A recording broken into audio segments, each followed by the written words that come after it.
under the bright lights of a Nashville studio, where the air smelled of freshly brewed coffee and expensive perfume. Zach Harper stood with his arm around his wife Chloe's waist and tried to smile in a way that looked genuine. The photographer, a young man with tattoos on his arms and an enthusiasm that could light up Tennessee, shouted instructions at them. Closer, closer. Zach, lift your chin, and you, Chloe, tilt your head slightly to the left. That's it. Perfect. You look like a couple from a Hollywood movie. The downtown studio rented for the Modern People cover was filled with assistants, stylists, and makeup artists bustling around, straightening clothes and applying lipstick. Zach felt his shirt sticking to his back from the heat of the lamps, but everything was outwardly impeccable. He was in a casual suit from a local designer, she in an elegant dress of her own brand, made of silk that shimmered like the Cumberland River at sunset. Their joint business and its platform for fashion startups had just celebrated its anniversary, and the magazine decided to make them a symbol of the successful American dream, from poverty to millions, from loneliness to eternal love. Chloe threw her head back and laughed, her voice echoing off the white walls of the studio, making everyone around her smile. "Oh, Zach, remember the first time we posed?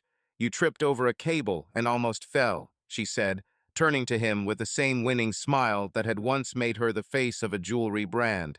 Her eyes, bright blue like the sky above the Great Smoky Mountains, sparkled under a layer of makeup, but Zach knew it was just a reflection of the light, not real warmth. He nodded, letting out a short chuckle.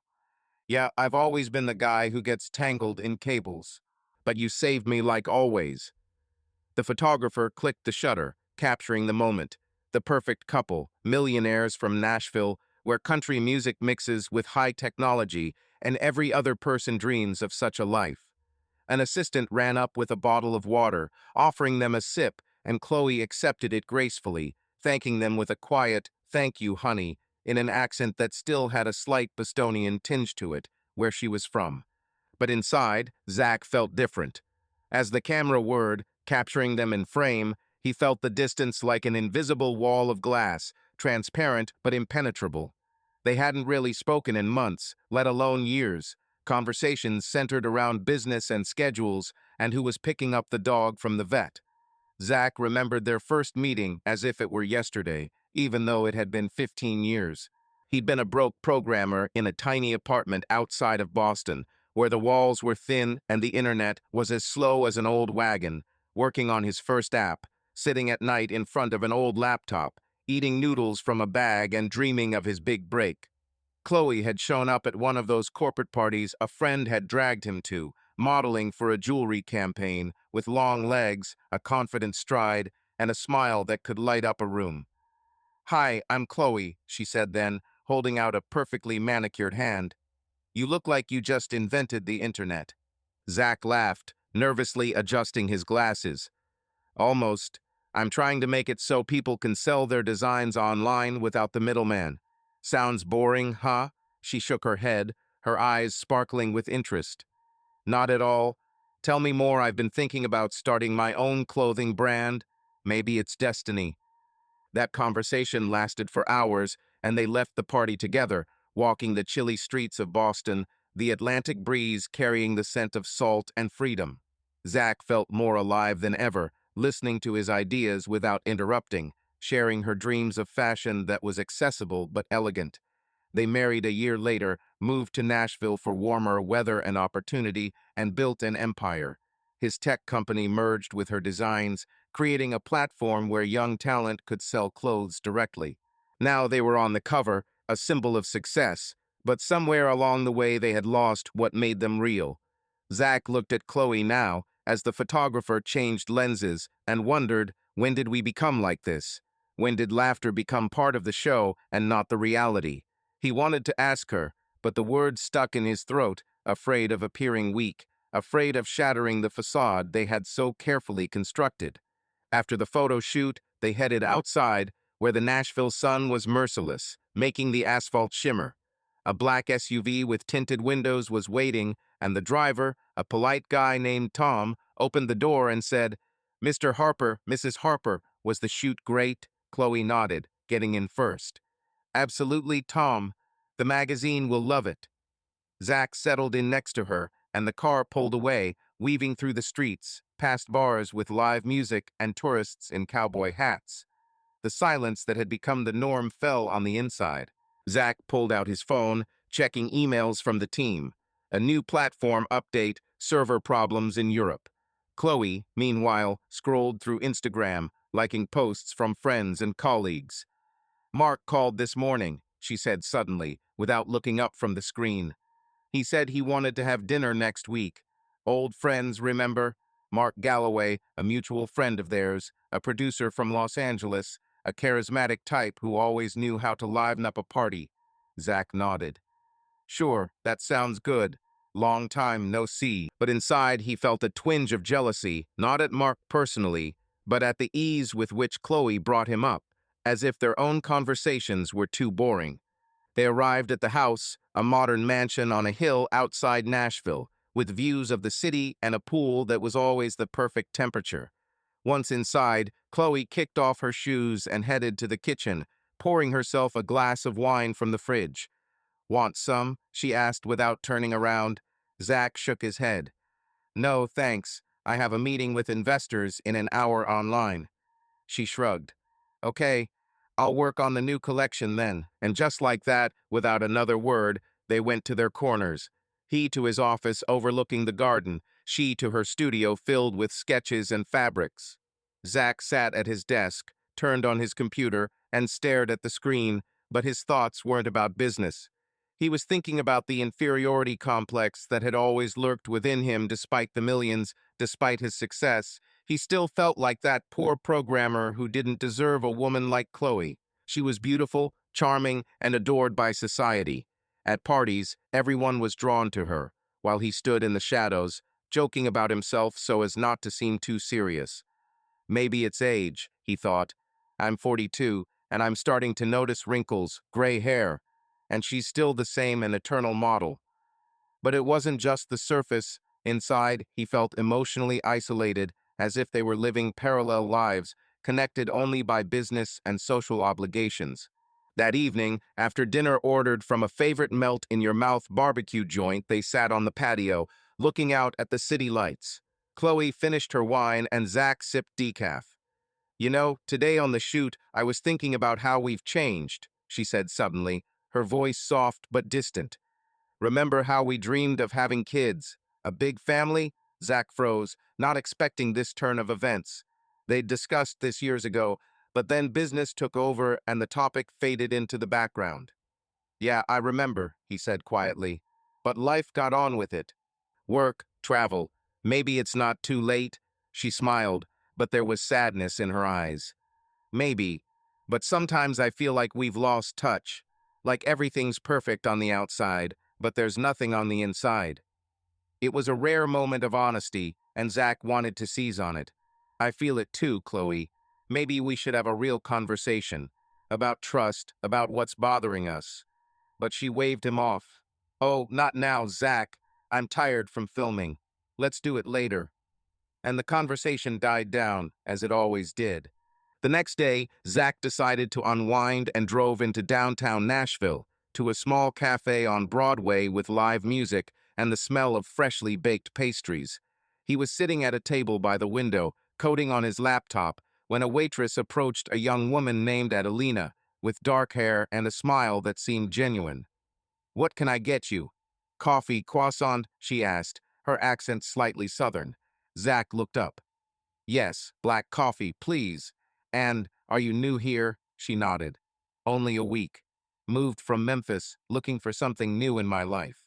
They chatted briefly but vividly. She told him about her dream of becoming an artist, and he shared the story of his startup. It was a fleeting exchange, but it had a warmth that was missing from home. Zach left with a generous tip and thought, maybe this is what's missing, a simple connection. Meanwhile, Chloe was in her office downtown, where her design team was discussing a new clothing line. Mark called again, his voice full of energy on the phone. Chloe, baby, you have to come to LA. Next week, I have a project that would be perfect for your brand. She laughed. Mark, you're always so persuasive. Zach probably can't, but I'll think about it. The conversation went on longer than it needed to, and there was a hint of flirtation in it, harmless but sharp. Chloe hung up, feeling a rush of adrenaline. Why is he so easy and Zach so caged? She stared out the window at the bustling streets of Nashville and thought about the crisis of a relationship, about how age changes priorities. She was 39, and she noticed that her body was changing not like it had in her youth, but it was forcing her to value herself in a new way, to seek personal growth outside of her marriage. That evening, they met for a family dinner at a friend's house, a cozy home in Belle Meade, where the table was set with salads, steaks, and bottles of wine. The hosts, a middle-aged couple, praised them. "You're so inspiring. How do you manage everything business, love?" Zach smiled. "The secret is teamwork." But under the table, his hand did not find hers. Chloe sat cross-legged, chatting with Mark on video, who had joined virtually. "Tell everyone about your new show," she said, and Mark launched into a story that charmed everyone. Zach felt marginalized, pondering social dilemmas, how to maintain a marriage in a world where external pressures are so strong. Moral questions: should you fight or let go? Zach woke up in their king-size bed, the Egyptian cotton sheets always crisp thanks to the weekly cleaning service Chloe had hired a couple of years ago, arguing that successful people shouldn't have time for little things like laundry, and he was lying there, staring at the ceiling with the crown molding they'd picked out together during a renovation 5 years ago, when they'd planned for this bedroom to be their sanctuary from the world, a place where they could forget about business and just be themselves. But now the space felt more like a museum than a home, with her makeup neatly arranged on the nightstand and his coding books stacked in a pile he hadn't touched in months. The light from the window, filtering through the blinds, cast streaks across the floor, and Zach rolled over onto his side, looking at Chloe, who was sleeping with her back to him, her breathing even and quiet, like she was in another world, one where there was no room for his doubts and fears. And he thought how ironic it was that they shared the same bed every night, but did they really sleep together, or was it just a habit, like eating breakfast at the kitchen island or commuting to work together in downtown Nashville? He reached out, almost touching her shoulder, but stopped because he knew that touching her might wake her. And then what? Another polite conversation about the day's plans, about meetings with clients, or whether their platform software needed updating, and nothing about what was gnawing at him inside, the feeling that he was never good enough for her, like she was a star, and he was just a satellite orbiting, providing light but never shining himself. Zach had always struggled internally with this complex, which had its roots in his childhood in the suburbs of Boston, where his father, a simple mechanic in a car service, repeated to him, "Son, the main thing in life is to work hard, and everything will come." But Zach saw how his mother, a school teacher, looked at his father with quiet sadness because he could never give her the life she dreamed of, with travel and cultural evenings, and this was imprinted on him, like a code in a program that cannot be erased. He began to work, to earn money, to build a company from nothing, turning his nights at the computer into millions in the account. But even now, at 42, with graying temples and a slight tummy from a sedentary job, he did not feel like a real man next to Chloe, who woke up every morning with the same grace as in her youth. Her body, well groomed by yoga and spa treatments, seemed eternal, and he was just the support, the one who paid the bills, the one who organized the logistics. But he didn't light a fire in her the way someone more charismatic like Mark might have, with his Hollywood stories and the ease with which he conquered rooms. "You're too much for me," he whispered to himself, looking at her back, covered in the light silk nightgown she'd bought in New York last week. "Too beautiful, too successful, too alive for someone like me, who hides behind screens and algorithms instead of living life to the fullest." This feeling of inadequacy had been building up for years, like data in a database, and now it overwhelmed him, making him question every decision. Why had she chosen him back in Boston, when he was a nobody and she was a rising fashion star? Was it pity or true love that faded away over time under the weight of routine, and now they are just business partners, sleeping in the same bed, but separated by an ocean of unspoken words? Chloe stirred, stretched, and opened her eyes, turning to face him with a sleepy smile that could still make his heart clench. but now there was more nostalgia in it than passion. "Morning, sunshine," she murmured, her voice rough with sleep, with that Boston accent she tried to hide in public, but that broke through in private, drawing him closer. "Are you awake yet? Up early again?" Zach nodded, forcing a smile back. "Yeah, habit.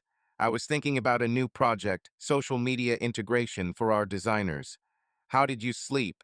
She yawned, sitting up in bed and smoothing her hair. "Fine, but I had this weird dream we were back in Boston, in that tiny apartment where we ate pizza on the floor and planned our future. Remember?" Of course he remembered. Those nights were filled with hope, when they'd lie in each other's arms, talking about conquering the world, and sex wasn't just an act, but a way to express what words couldn't. But now, in this luxurious bedroom overlooking the Nashville hills, they didn't even touch before falling asleep, preferring to read or scroll through their phones, and Zach wondered if they were really sleeping together, or if it was an illusion perpetuated by social norms that expected spouses to share a bed even if their hearts beat at different rhythms. "I remember," he said quietly, "those were simpler times, without all the meetings and deadlines." Chloe nodded, standing and heading for the bathroom. "Yeah, but look at what we've accomplished. I have a meeting with the fabric suppliers at the office today. What about you?" "Conference call with investors from California," he responded, and the conversation died down, as always, moving into practical details, without depth, without asking, "What's wrong with us? Why are we so far apart, even lying next to each other?"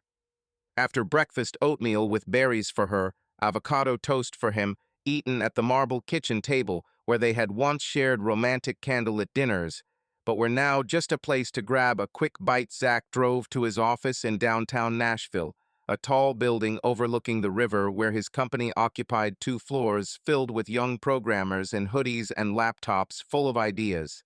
He sat in his office, staring at monitors with sales charts and reports on the platform's traffic, but his mind was elsewhere.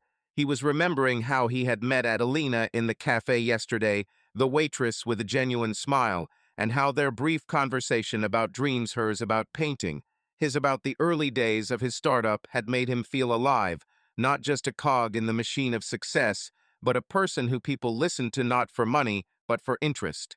Maybe this is what's missing with Chloe, he thought, twirling a pen in his hand, that simple connection without expectations or facades. His assistant, a guy named Justin, knocked on the door. "Boss, investors are on the line." "Ready?" Zach nodded, putting on his headphones and turning on Zoom, where Silicon Valley faces stared at him from the screen, discussing expansion and investment and growth, and he answered confidently, with numbers and plans, but inside he felt empty. "I'm making millions, supporting a family, but I don't feel like a man, someone who can light a spark in his wife's eyes, someone who's not afraid to say, 'Let's change everything.'" The conference call went smoothly, with promises of new funds and partnerships. But when the screen went dark, Zach sat back in his chair, thinking about the crisis of relationships. Age changes everything. At 42, you start to notice how time is slipping away, and you ask yourself questions about personal growth. Are you growing with your partner, or are you just aging next to them, doing family duties like a robot? Meanwhile, Chloe was in her studio in Nashville's fashion district, where sketches and swatches covered the walls and a team of young designers bustled around, discussing colors and patterns for the fall collection. She stood at the table, eyeing a length of silk the color of autumn leaves, and thought about Zach, the way he looked at her in the morning, with that mixture of love and sadness that she couldn't ignore but didn't know how to fix. "He's always been like this, humble, reliable," she mused, "but now it's like a barrier. He works, he provides, but he doesn't share what's inside, and I feel alone even when he's around." Her friend Sarah had stopped by for coffee. They met at a cafe across from the studio, with a terrace where a warm breeze blew in from the south, carrying the smell of roasting coffee and street food. Sarah, a divorced woman in her 40s with a short haircut and a sharp tongue, sat down across from her. "So, tell me, how are things with Zach? You looked perfect after that photo shoot, but I know you, there's something wrong." Chloe sighed, stirring her latte. "Oh, Sarah, I don't know. We sleep in the same bed, but it's like roommates. There's no spark, no late-night conversations. He always thinks he's not worthy of me, and that's tough. And me? I'm changing with age. I want more than just business. I want to feel alive. Sarah nodded, taking a bite of her croissant. Classic, honey. Midlife crisis. Maybe I should talk to him. Or, sometimes you need to shake things up. Chloe shook her head. No, cheating isn't my style. But Mark calls a lot, and it's so easy to flirt with him, no strings attached. They talked for an hour, raising themes of trust, how to maintain it when emotional isolation grows, social dilemmas. Everyone in their circle seems happy, but behind the facade there are cracks and moral questions. Is it worth fighting for a marriage because of family obligations, or is it better to let go and let both grow? Zach decided to unwind after work and drove to Herschel Spillman Park, where the paths wound through the trees and people walked their dogs or jogged, and he walked along the avenue, breathing in the fresh air mixed with the scent of pine trees, trying to figure himself out.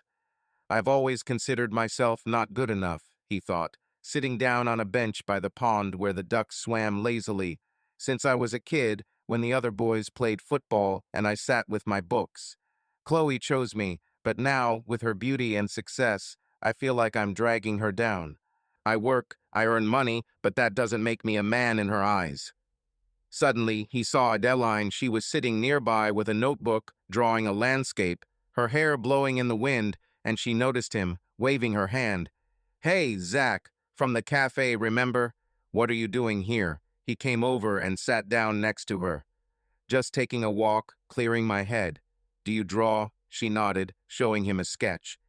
Yeah, trying to capture the light on the water. I went to art school in Memphis, but life got busy. I'm a waitress now, but dreams never die. They started talking about her move to Nashville in search of inspiration, about his company, and how success doesn't bring happiness, and Zach felt lighter. Sometimes it feels like I'm not living my life. I have everything, but inside, I'm empty. Adelina looked at him with understanding. Maybe it's time to change. Start small like I did, with drawings in the park. It was a fleeting moment, but it lit a spark in him, making him think about personal growth. Maybe it's time to step out of the shadows, become the man Chloe deserves, or admit that they've grown in different directions. In the evening, they met at home. Chloe was preparing a salad in the kitchen, and Zach brought wine from the cellar. How was your day? She asked, slicing tomatoes. Are the investors happy? He nodded, pouring glasses. Yeah, everything is going according to plan.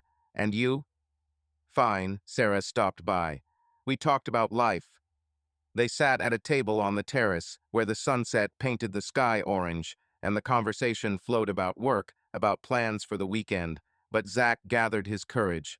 Chloe, do you remember how we slept hugging?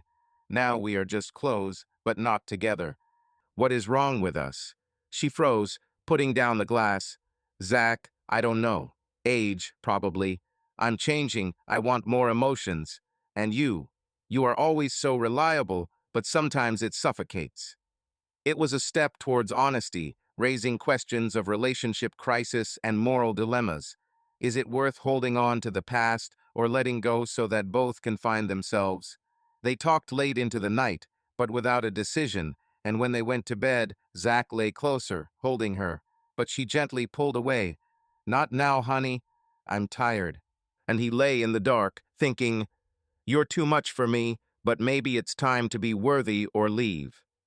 The next day, Zach drove to a client meeting in the suburbs at a cozy restaurant overlooking a lake to discuss a partnership, but his thoughts were on Chloe and how the outside their success, their home, their business masked the inside, an emotional isolation where trust melted like ice in a cocktail. Chloe was at a yoga studio downtown, where the instructor, a young woman with tattoos, was leading a class, and as she did her poses, she reflected on her family responsibilities.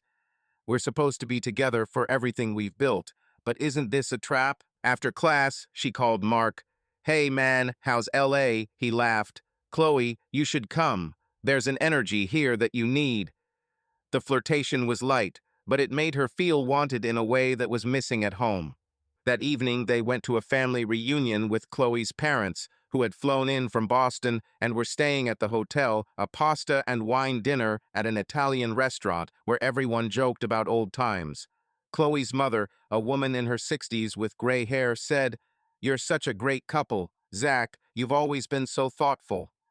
But Zach smiled weakly, thinking of his own inadequacy, and Chloe squeezed his hand under the table, but without warmth. They walked home in silence, and in bed they lay back to back again, sleeping not together but side by side, in a world where age demands growth, but fear holds them in place. Zach was sitting in his 18th floor office, where the floor-to-ceiling windows overlooked Nashville, a patchwork of glass and steel and park-like greenery, trying to focus on a pitch to a new client, a startup that wanted to integrate their platform with augmented reality, but his gaze kept falling to the phone on his desk, where the screen had lit up with a text message notification. It was Chloe's phone. She'd forgotten it that morning when she ran out to meet with fabric suppliers, and she'd asked Zach to grab it from the kitchen island to drop off at her studio later. He hadn't meant to peek, swore it wasn't his style, that he trusted her despite the growing gulf between them, but when the screen flickered again, revealing the sender's name, Mark Galloway, his fingers reached for the phone on their own, as if obeying some instinct he'd been suppressing for years. The message was short but sharp as a blade. "Still remember the taste of your skin. Law is waiting, baby." Zach felt the blood rush to his temples and his chest tighten, as if someone was squeezing his heart in a fist. He put the phone back down, face down, and stared at the monitor, where the graphs and numbers blurred like watercolors in the rain. "It doesn't mean anything," he told himself. "It's just Mark. He's like that all the time, flirting with everyone. That's his way." But the words in the message kept playing in his head like a broken record, and he couldn't shake the image of it. Chloe and Mark, somewhere in the past, before Zach was a part of her life, or maybe later, when their marriage was already falling apart. He pretended he hadn't seen anything, took a deep breath, and went back to his presentation, but inside he was seething.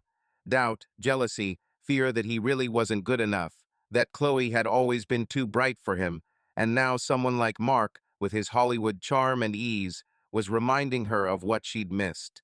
Around lunchtime, he drove to Chloe's studio in the trendy 12 South neighborhood, where the streets were lined with boutiques, coffee shops, and kids snapping Instagram photos of their lattes. The studio was in a converted warehouse with exposed brick walls and large windows that let in warm light, illuminating mannequins displaying her latest designs, dresses that combined Southern chic with urban sophistication. Chloe was standing at a table discussing the color palette for the spring collection with an assistant, her hair pulled back into a messy bun, and her jeans and white button-down made her look like a college student rather than a woman in her late 30s who'd built a fashion empire. She turned to see Zach and smiled. "Oh, you brought my phone. Thanks, honey. I've been missing it for ages." Zach handed her the device, trying not to look her in the eye for too long, lest he give away his thoughts. "No problem," he said, his voice as even as a programmer reading code. "Are you okay? Busy?" Chloe nodded, turning back to her sketches. "Yeah, I'm in a jam. The suppliers are holding up the silk again, and I want to finish this line before the New York show. How are you? The investors haven't eaten me up." He chuckled, his usual self-mockery hiding his emotions. "I'm still alive. But you know, startups are like kids. They always need attention." She laughed, but it was short, almost formal, and Zach felt the invisible wall between them grow a little thicker. He left, promising to meet that evening, but in the car, on the way back to the office, he remembered Mark's text again and thought, "Why didn't I ask? Why didn't I say, Chloe, what does this mean?" But he knew the answer. Fear. Fear of hearing the truth, fear of destroying their fragile balance, fear of admitting that he had always felt unworthy of her. And this message only confirmed his worst fears. It was going to be a busy evening.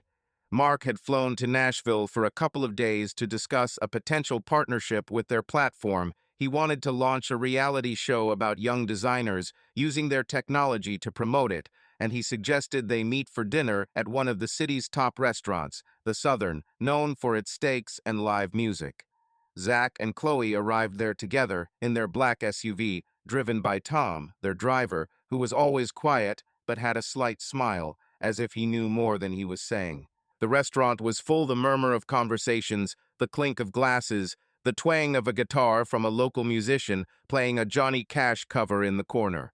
Mark was already waiting for them at a table by the window overlooking the lights of Broadway, his dark hair slightly tousled, his Armani jacket casually unbuttoned, as if he'd just stepped off a yacht in Malibu.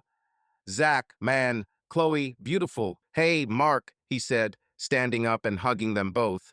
But his hug with Chloe lasted a little longer, his hand lingering on her waist, and her smile was too bright, too lively, like it had been when they'd first started dating, and Zach noticed, even as he pretended to be busy studying the menu. "Mark, you haven't changed," he said, trying to sound friendly. "Still looking like you just walked off the red carpet." Mark laughed, his voice deep and slightly husky. "Well, you know, Louisiana keeps me on my toes, and you guys are the king and queen of Nashville. Seriously, that modern people shoot. It looked like you ruled the world." The waiter brought the wine, a bottle of Cabernet selected by Mark, who insisted he knew what was best, and they began dinner by discussing business. Mark was pitching his idea for the show. Imagine young designers competing to create collections, and your platform gives them access to millions of shoppers in real time. It's like Project Runway, but with your techno charm, Zach, and your style, Chloe. Chloe was nodding, her eyes bright with enthusiasm. "That's a great idea, Mark. We could integrate voting through the app, so viewers could decide who moves on." Zach listened, making technical suggestions, but his eyes were constantly catching fleeting moments between Chloe and Mark, the way she leaned in a little closer when he spoke, the way he touched her arm while pointing at something on his phone, the way their laughter mingled, as if they were sharing a secret he couldn't. They were unequivocal glances, full of a warmth that Zach hadn't seen in her eyes when she looked at him, and he felt his insides clench. But he kept smiling as he ordered a ribeye steak and asked Mark about his latest project in Los Angeles, pretending that the message he'd seen that morning hadn't burned him like a hot coal. "Remember, Chloe, when we shot that commercial in Boston?" Mark said, sipping his wine, his voice thick with nostalgia. "You were the face of the brand, and I was running around with a camera, screaming that you were too perfect for the lens." Chloe laughed, her cheeks turning slightly pink. "Oh, Mark, you almost dropped the light on the director that time. We were so young, so wild." Zach felt a pang. He hadn't been part of that time, of their shared past, before Chloe had met him, and Mark was already there, perhaps closer than Zach would like to think. "And you, Zach," Mark turned to him, "how did you even survive in Boston with these winters? I thought you were the type to freeze in California." Zach shrugged, giving him his signature self-deprecating smile. "Well, I was keeping warm at my computer. Code is better than a fireplace." They laughed, but Chloe's laugh was directed more at Mark, and Zach noticed the way she adjusted a strand of her hair when Mark looked at her, a gesture she made when she wanted to look better, and it stung him more than the text ever had. He pretended not to see, chewing his steak and nodding as Mark talked about his new house in Malibu, but inside he was torn between wanting to get up and leave and the fear that it would show his weakness, his insecurity, that inferiority complex that whispered, "You can't compete with him. He knows her better, he knows how to make her laugh." As dinner progressed, the conversation turned personal. Mark asked, "Look, you guys are the perfect couple. How do you do it? Business, marriage, everything." Chloe answered first, her voice light, but with a hint of weariness. "Oh, you know, it's like dancing. You step on each other's toes sometimes, but you keep going." Zach nodded, adding, "Yeah, and lots of coffee. Lots of coffee." They laughed, but Zach could feel Chloe's words hanging in the air, a dance they'd long since stopped doing together. And now she seemed to be looking for a new partner, if only in conversation, in glances, in those fleeting touches he noticed but ignored for the sake of peace in their little world. He thought about trust, how hard it was to keep when you saw a message like Mark's, and how even harder it was to talk about it when you were afraid of the truth. Maybe this is just flirting, he thought, a harmless game to feel alive. But then why do I feel betrayed? It was a moral dilemma. Should he confront her, ask about the message, or continue to pretend everything was okay, for the sake of their business, their image, their life they had spent 15 years building. After dinner, they walked outside, where the Nashville night was alive with music pouring out of the bars, tourists taking pictures in front of neon signs, and the air smelling of grilled meat and whiskey. Mark suggested they go for a walk. Let's go to a bar and listen to some live music. The last time I was in Nashville, there were some guys playing that made LA smoke. Chloe perked up. Oh yeah, come on. Zach, are you in? Zach wanted to decline tired, working, and that text still burning in his chest, but he nodded. Sure, why not? They went to a bar on the corner where a blues band was playing, and Mark ordered whiskey for everyone, raising a toast. To old friends and new adventures. Chloe clinked her glasses with him, her eyes glittering in the neon light, and Zach caught another look, a long, almost intimate one they shared when they thought he couldn't see. He took a sip of his whiskey, feeling it burn in his throat, and thought about the crisis of relationships. Age changes everything. At 42, you start to ask yourself questions not about what you've done, but about what you've missed, and about whether it's worth fighting for a marriage that looks perfect on the outside, but is cracking inside like an old house before a storm. They got home late, Mark went to his hotel, and Zach and Chloe walked into their townhouse in silence, where the silence was louder than the music in the bar. She went to take a shower, and he sat on the couch in the living room, looking at the picture on the mantelpiece, their wedding, laughing, young and hopeful. He remembered Mark's text and wondered, if I ask, what will it change? If she says it was a long time ago, will I believe her? What if I don't? The emotional isolation that had grown between them now felt like a chasm, and he didn't know how to cross it. When Chloe came out of the shower, her robe on, her hair wet, she looked at him. Are you okay, Zach? You're kind of quiet today. He wanted to say everything about the text, about the looks, about how he was afraid she was leaving, but instead he smiled. Just tired. It's been a long day. She nodded without insisting and went into the bedroom, leaving him alone with his thoughts. The next day, Zach drove to the cafe where Adelina worked, not because he wanted to see her, but because he needed a place where he could feel alive without pretending. She was there, behind the counter, wiping glasses, and she smiled when she saw him. Hey, familiar face, another coffee or something new today? He ordered a latte and sat by the window, watching her movements light and sincere, without the gloss that surrounded Chloe. They started talking, and she told him about her latest painting, about how she was trying to capture light on canvas, and Zach shared a story about his first startup, about the nights he spent awake, and for a moment he felt like he could breathe easier. It was a fleeting moment, but it raised questions about personal growth. Maybe he deserved to find himself not just in Chloe's shadow. Chloe, in her studio, received another text from Mark. Nashville is great, but La is better without you. Come. She smiled but didn't reply, thinking about Zach, about their marriage, about how family responsibilities kept her, but her heart was reaching for something new, and it was her own moral dilemma. Stay faithful or let herself feel wanted. Zach drove down Interstate 65, past the Nashville suburbs, where neat houses with white picket fences gave way to fields of golden grass, and the sun was setting, casting long shadows across the asphalt, and his thoughts were as tangled as the knots in the old fishing net his father had once shown him as a child, teaching him patience and the ability to untangle life one thread at a time. He was headed to the office of Dr. Allison Clark, a therapist whose name had been recommended to him by a colleague at the company who had noticed how distracted Zach had become in meetings, often staring into space instead of arguing about new features for the platform. Zach wasn't one to believe in therapy in his world, where code solved problems and algorithms predicted behavior. Talking about feelings seemed soft, almost shameful, but after that text from Mark, after those looks at dinner, after another night of Chloe turning away from him, he felt himself slipping away, as if his identity was being dissolved into the routine of their marriage, their business, their perfect façade. He didn't blame her, either in his mind or out loud, and he didn't suffer in the dramatic way you see in movies, with screams and broken plates. His was quieter, deeper, like a slow descent into water where you're still breathing, but can no longer see the shore. Dr. Clark's office was in Franklin, a small brick building with an ivy-covered porch that felt more like a cozy home than a clinic.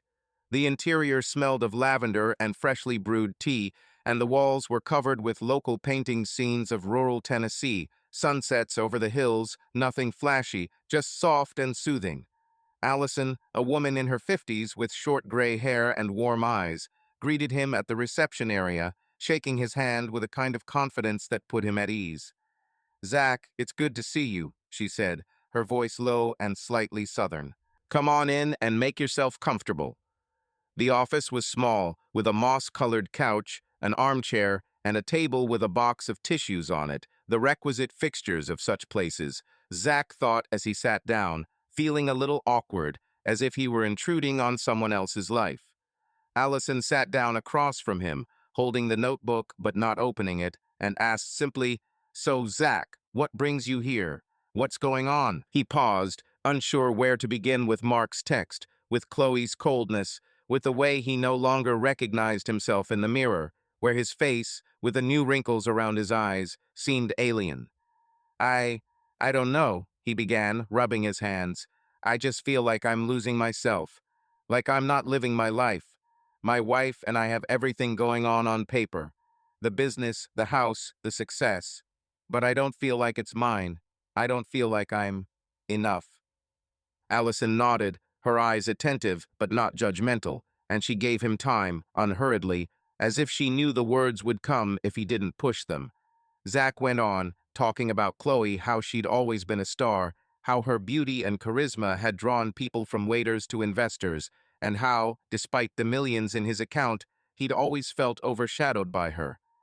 "I built the company," he'd said, looking at the floor. "I provide for us, I solve problems, but when I'm around her, I'm just a guy with a laptop. She's the sun, and I'm the satellite that orbits to make her shine." He talked about the text from Mark, the looks at dinner, but there was no anger, no accusations. He'd spoken evenly, as if he were analyzing code that wasn't working and didn't know where the error was. "I don't blame her," he said. "Maybe she just misses the brighter times. Maybe I'm not giving her what she wants. But I don't know how to be different. I'm not Mark, with his stories and charm. I'm just Zach." Allison listened, nodding occasionally, asking questions. "How do you feel when you see Chloe interacting with other people? What does it do to you?" Zach thought for a moment, fiddling with the hem of his shirt, the light blue, pressed one Chloe had picked out for him because it brings out your eyes. "Jealousy, I guess," he said, "but not like in the movies. It's more fear. Fear that I'm not the one for her, that I've never been the one for her and she just hasn't noticed it before." Allison leaned in a little closer, her voice quieter but firmer. "Zach, it sounds like you've gotten too used to being around a woman everyone adores, except you." The words hit him like a cold shower, but they didn't hurt. They were the truth, naked as a live wire. He sat in silence, digesting them, thinking about how he had spent his life trying to deserve Chloe with his achievements, his work, his reliability, but he had never felt like he loved her the way others did, with admiration, with fire. He respected her, cared for her, but somewhere inside he had always believed that she was too much for him, and that feeling poisoned everything, even those rare moments when they were close. "You say you're lost," Allison continued, "but who is Zach when he's not Chloe's husband, when he's not the founder of the company? Who are you on your own?" The question caught him off guard. He was used to defining himself in terms of roles: programmer, entrepreneur, husband, business partner, but who was he without them? He remembered how, as a child, he'd loved to take apart old radios in his father's garage, not because he wanted to fix them, but simply to understand how they worked, and how that sense of curiosity, pure and free, had long since disappeared under the weight of responsibility. "I don't know," he admitted, his voice breaking. "Maybe that's why I'm lost. I've forgotten who I am without her." Allison smiled, softly but with a hint of challenge. "Then maybe it's time to find out? Not through Chloe, not through work, but through yourself. What do you love, Zach? What makes you feel alive?" He thought about it, and an image of Adelina popped into his head, not as a romantic interest, but as someone whose candor in the cafe, her stories of dreams and drawings, reminded him that life could be simpler, more honest. I'm not sure, he said, but I guess I liked creating new things. Not for the money, but for the process. And talking to people who listen without expecting $1 million from me. The session lasted an hour, and Zach left the office feeling like something had shifted inside, but he couldn't quite put his finger on it. He got into his car and drove, not home but to Radnor Lake Park, where the paths wound through the trees and the silence was broken only by the birds singing and the rustling of leaves.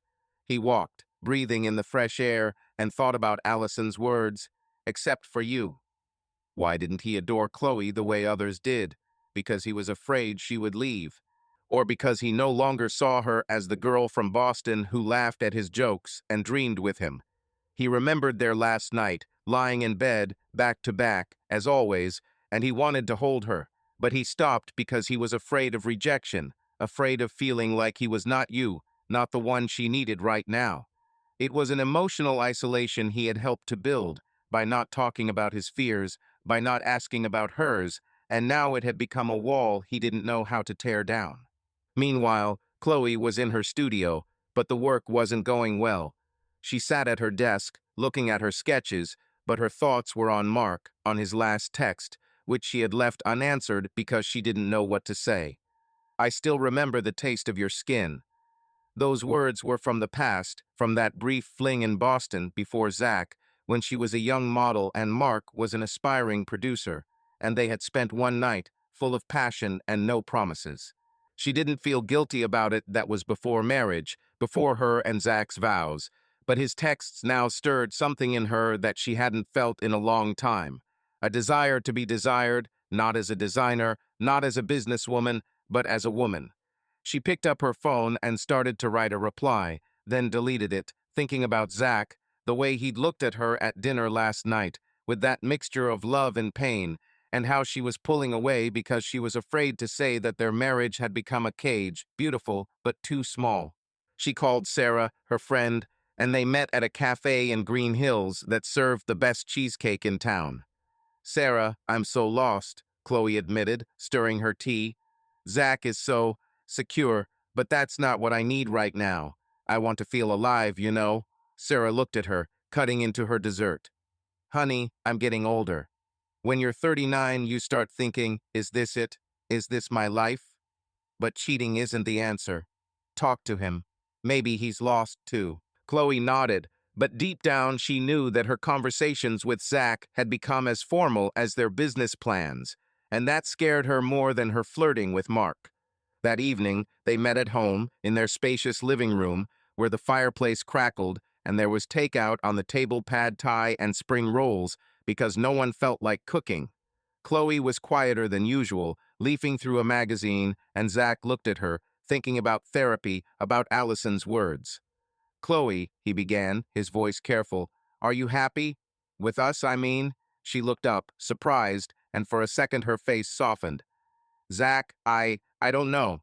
We've achieved everything we've ever wanted, but sometimes I feel like we've lost something important.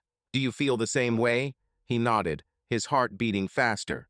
"Yeah, I saw a therapist today. She said that I'm used to being around you, but I don't adore you the way others do. And I think maybe I'm not the one for you." Chloe froze, her eyes filling with tears, but she quickly looked away. "Don't say that, Zach. You've always been my person.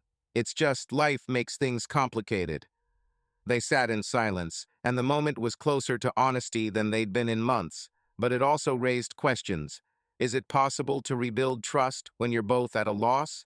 Is marriage worth fighting for, or is it just a habit you need to let go of in order to grow as individuals? The next day, Zach stopped by the cafe where Adelina worked again, not because he was looking for a romance, but because her sincerity was a breath of fresh air. She smiled as she handed him his coffee. "Hey, you seem thoughtful. Is everything okay?" He nodded, but confided, "I'm just trying to figure out who I am, without all the stuff." Adelina looked at him with understanding. "Sometimes you just have to stop and listen to yourself. Drawing, coding, walking, the main thing is that it's yours." The conversation, short and simple, reignited the spark in him, reminding him that he could be more than Chloe's shadow. And Chloe, in her studio, received another text from Mark. "You don't say anything, but I know you're thinking about me." She deleted it, but she couldn't stop thinking about how easily he made her feel desired, and it was her dilemma. Stay faithful to the marriage or allow herself to feel something new, even if it ruined everything. Nashville was ablaze with autumn light as Zach and Chloe pulled up to Music City Center, the massive convention center in the heart of the city, its glass facades reflecting the sunset and crowds of fashionistas, journalists, and bloggers already gathered at the entrance, their voices mixing with the hum of traffic and the distant strains of country music wafting off Broadway. Tonight was the night Chloe had been looking forward to for months, the show of her new collection, called Fall in Motion, where each outfit was inspired by a Southern aesthetic, but with a modern, almost rebellious spirit. Zach, sitting next to her in their black SUV, stared out the window, his heart beating steadily but half-heartedly, like a metronome marking time rather than a melody. He was wearing a navy suit she'd designed, with a pinstripe on the lapel that Chloe said gave him some edge, but he felt more like a mannequin than the man she'd once chosen. Chloe, on the other hand, was glowing, in a dress from her own line that flowed like the Cumberland River, with a plunging neckline that showed off her still model figure, and makeup that made her eyes brighter than the neon signs of Nashville. She scrolled through her phone, checking the latest texts from her team, and called over her shoulder, "Zach, are you ready for the crowd? It's going to be a sellout tonight. Journalists from Vogue, Harper's Bazaar, even some from Paris." He nodded, flashing his usual smile. "Ready as always. It's your night, Chloe." But inside he was thinking about Dr. Clark's words. "You've gotten too used to being around a woman who is adored by everyone, except you." Those words still burned like embers that won't go out even if you leave them alone. They stepped out of the car and were immediately surrounded by flashing cameras and reporters calling out, "Chloe, tell us about the collection." And, "Zach, what's it like being married to a fashion icon?" He smiled, holding her hand, but the grip was light, almost formal, as if they were acting in a play they hadn't rehearsed in a long time. Inside the complex, the room had been transformed into a runway paradise, a long white podium surrounded by rows of chairs filled with fashion critics, local celebrities, and influencers, phones poised to capture every moment. The lighting was soft but spot on, creating a theatrical atmosphere, and the air was thick with a scent of expensive perfume and anticipation. Zach took his place in the front row, next to Mark Galloway, who had flown in from Los Angeles especially for the event. Mark was in his element, as always, in a black shirt with a top button undone, a glass of champagne in his hand, joking with his neighbors, his laugh loud but charming, like a man who knows all eyes are on him. "Zach, man, this is going to be epic," he said, clapping him on the shoulder. "Chloe's going to kill it tonight." Zach nodded, his smile as polished as the code he'd written in his youth. Flawless on the outside, empty on the inside. "She always does," he said, his voice even but lacking warmth. The show began with live violins mixed with electronic beats, a soundtrack Chloe had chosen that reflected her vision, tradition with a cheeky twist. The models came out one after the other, their movements confident, the fabrics silk, linen, velvet flowing like autumn leaves in the wind. The audience applauded, the journalists took notes, the bloggers took stories, and Zach watched as Chloe, standing backstage, coordinated everything with the precision of a conductor, her face alight with pride. But he knew this wasn't for him. This was for the audience, for the world that adored her. He felt like a spectator in her life, not a participant, and that thought, reinforced by the therapist's words, left him empty inside, like a server that had been unplugged. He remembered their first meeting in Boston, when she was a model and he was a nobody, but her laughter had been for him then, not for the cameras, and he wondered, when had that changed? When had he become just a backdrop to her radiance? The finale of the show was the climax. Chloe came out on the podium to accept the applause, in a dress the color of the sunset sky, and the audience exploded with applause. She smiled, nodding to the audience, her eyes sparkling, as if she was born for this moment. Mark stood up, clapping louder than anyone else, and when Chloe came down from the podium, he stepped towards her. His movements were so natural, so confident, that Zach did not even have time to react. Mark hugged her, And at that moment, under the flashes of cameras and cries of "Bravo!" Chloe, as if in a fit of emotion, kissed him on the lips briefly, but passionately, as if it was part of the show, part of her triumph. The audience gasped, then applauded even louder, journalists clicked their cameras, and bloggers were already writing headlines. Chloe Harper and Mark Galloway, sparks on the podium. Zach sat there, smiling for the cameras that turned to him, waiting for a reaction, his face a mask of calm, but inside he was empty, as if someone had turned off the lights in the room he'd lived in his entire life. He felt no anger, no pain, just that ringing emptiness, like the silence after a software crash, when you realize everything you've built can be erased with a single click. Chloe returned to him a few minutes later, her cheeks flushed with adrenaline, her eyes still sparkling. "Zach, did you see that? They loved it. That was the best show of my career," she exclaimed, sitting down next to him and squeezing his hand. He nodded, his smile the same for the cameras, for her, for the world. "You were incredible, Chloe. As always." But his voice was quiet, almost mechanical, and she, caught up in the euphoria, didn't notice. Mark joined them, holding 2 glasses of champagne, and handed one to Chloe. "To you, Queen of Nashville. That was epic." She laughed, clinking her glasses with him, and their eyes met again, the same hint of something more that Zach had seen at dinner, but now it was public, and he couldn't pretend he hadn't noticed. The journalists surrounded them, asking questions. "Chloe, what inspired the collection?" And, "Mark, are you planning a collaboration?" One of them, a young guy from a local magazine, asked with a sly smile. "What was that kiss? Any story to tell?" Chloe laughed, waving her hand. "Oh, it's just emotion. Mark is an old friend. He always supports me." Mark winked, adding, "Well, who could resist a woman like that?" The crowd laughed, and Zach continued to smile, but his hands, clasped in his lap, were clenched a little too tightly. After the show, there was a party in the loft on the roof of the complex, with bourbon cocktails and live music jazz meets country, as if Nashville had decided to put the best of everything together. Chloe was the center of attention, moving from one group of guests to the next, her laughter echoing around the room, and Mark followed her like a shadow, but a bright, confident shadow that knew how to draw attention. Zach stood at the bar, sipping his whiskey, watching her glow, watching people reach out to her, and thought about how he had stopped reaching out because he was afraid his touch would be too much. He remembered Allison's words, "Who are you on your own?" And he realized he didn't know the answer, but he knew he was tired of being in the background, tired of being the one smiling for the cameras while his heart was silent. He watched Chloe and Mark dance, not too close, but close enough to notice their synchronicity, their ease, and it wasn't anger but weariness that washed over him like autumn rain.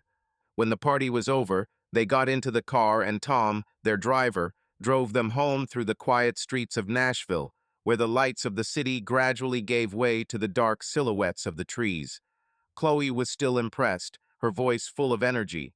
"Zach, did you hear what the editor of Vogue said? They want a story on the collection. This could take us to the next level." He nodded, looking out the window, where the reflections of the streetlights flickered like stars. The silence in the car was heavy, but not tense, and finally he turned to her, his voice calm, almost colorless. "Chloe, if you want to be with him, just say so." She froze, her eyes widened, and she turned to him as if she were really seeing him for the first time that evening. "Who? Mark? Zach? It was just a kiss, emotion. You know how it is at the shows." He looked at her, his face still but not accusing. "It's not about the kiss. It's about the way you look at him. The way he looks at you. If that's what you need, I won't keep you." Chloe opened her mouth to protest, but stopped, her voice quieter. "You don't mind?" Zach shook his head, his words as even as the code he'd written in his youth. "I'm not jealous. I'm just not involved anymore." The words hung in the air like an echo, and Chloe turned to the window, her fingers fiddling with the hem of her dress. She wanted to say something that it wasn't true, that she loved him, that Mark meant nothing, but the word stuck because deep down she knew he was right. Not about Mark, but about them, about how they'd stopped being involved in each other's lives, how their marriage had become a beautiful window dressing with nothing behind it.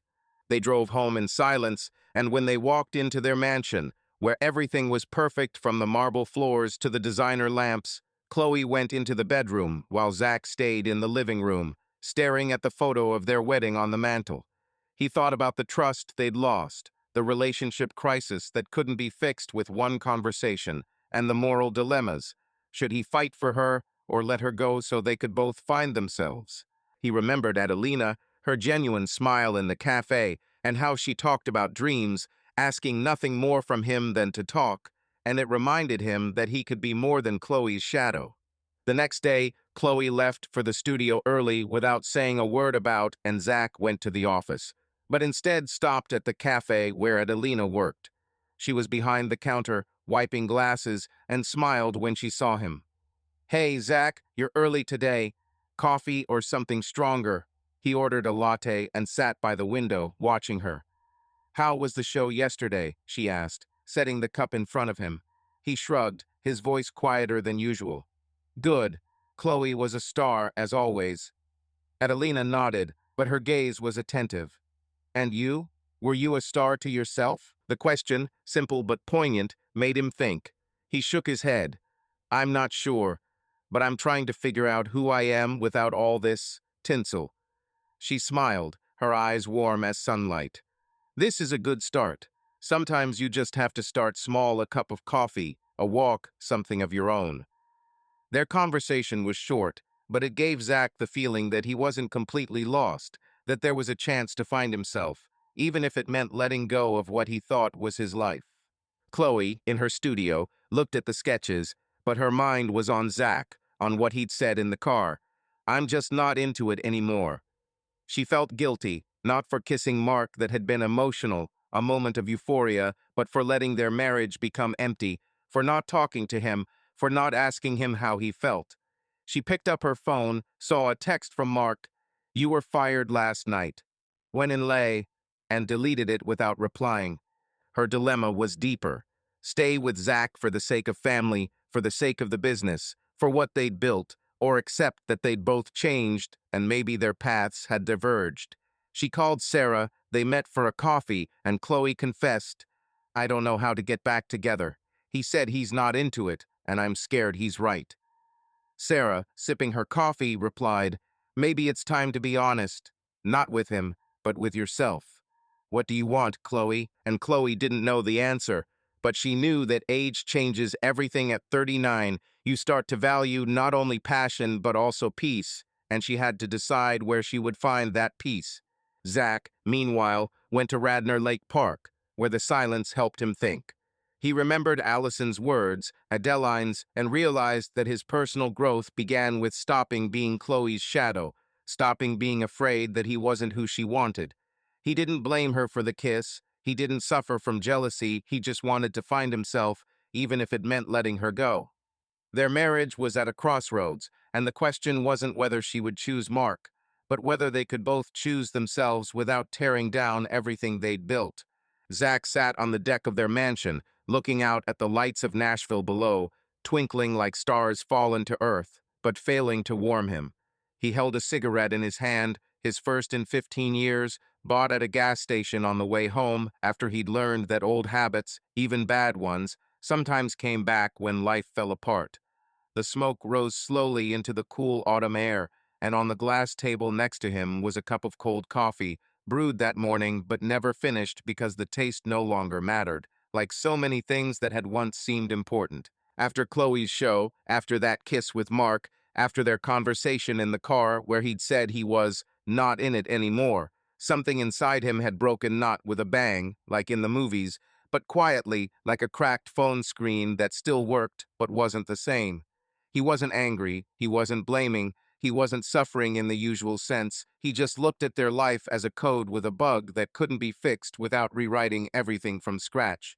The idea of an open marriage came to him not as a plan, but as an inevitability, as a way to acknowledge that their marriage had long since become an unannounced divorce, where they lived together but not together, sharing a bed but not feelings, sharing a business but not dreams. Chloe was in the studio when he decided to talk. He'd arrived at lunchtime when the streets of 12 South were filled with people hurrying to cafes and boutiques, and the air smelled of freshly cut grass and baked goods. Chloe's studio was in the midst of activity. Her team was preparing to ship the collection to New York, and there were swatches, sketches, and laptops with spreadsheets open everywhere.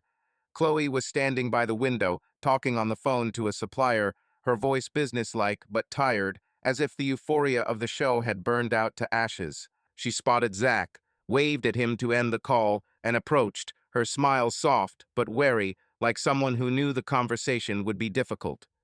"Hey, you here? I didn't expect you," she said, pushing a strand of hair out of her forehead. "Everything okay?" Zach nodded, his hands in his pockets to hide the slight tremor. "Can we talk? Somewhere quiet?" She led him into a small office at the back of the studio, where there were a couple of chairs and a table with a coffee machine, and closed the door, shutting out the noise. He didn't beat around the bush, it wasn't his style, and he didn't have the energy to pretend anymore. "Chloe, I've been thinking about us," he began, looking at her, not in the eyes, but slightly higher at her forehead, so as not to see what could stop him. "We both know that things have changed. We live like neighbors. I don't want to hold you back if you want something different. Maybe we should try an open marriage, living together, but giving each other space." His voice was even, as if he was proposing an update to their platform, not rewriting the rules of their lives. Chloe looked at him, her eyebrows raised slightly, but there was no surprise in her expression, only tired acceptance, as if she'd been waiting for this conversation, but didn't know when it would happen. "Are you serious?" she asked, her voice quiet, almost a whisper. Zach nodded. "Yeah, I don't want a divorce. I don't want to destroy what we've built. But I can't pretend that we're happy. If you want to be with someone like Mark, or just find yourself, I won't stand in the way." She was silent, looking at the floor, her fingers fiddling with the hem of her sleeve, and finally said, "Okay, if that's what you want, I'll do it. But Zach, that doesn't mean I don't love you. It's just, I don't know how to fix this."